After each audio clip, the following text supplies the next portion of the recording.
এই অঙ্কের shortcut method করতে গেলে কোনো গড় করতে হবে না, কিছু করতে হবে না, জাস্ট একটা ছোট্ট ট্রিক্স কি না। এখানে দেখুন দেওয়া আছে x1 x2 x3, এর গড় 18 দেওয়া আছে। এই যে এর গড় বের করতে বলেছে, এখানে আমার একটা জিনিস লক্ষ্য করতে হবে যে এই x1 x2 x3 তো তিনটে তো রয়েইছে, আমার দেখতে হবে বাড়তি কি জিনিস রয়েছে, কত কমছে বা বাড়ছে। এখানে দেখুন তিনটে নাম্বার দেওয়া আছে, একটাই +4 +7 +3 আর -4।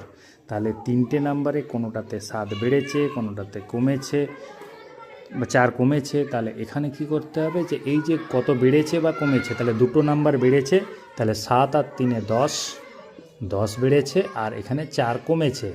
তার মানে ওভারঅল টোটাল বেড়েছে আমার কত, 6। তাহলে এদের এই যে 6, তিনটে নাম্বারের টোটাল বেড়েছে 6, তাহলে 3 দিয়ে ভাগ করলে পাওয়া যাবে 2। তার মানে এখানে 2 গড় বেড়ে যাবে। কত ছিল গড়? গড় ছিল 18, তাহলে নতুন গড় হবে কত, 18 + 2 = 20।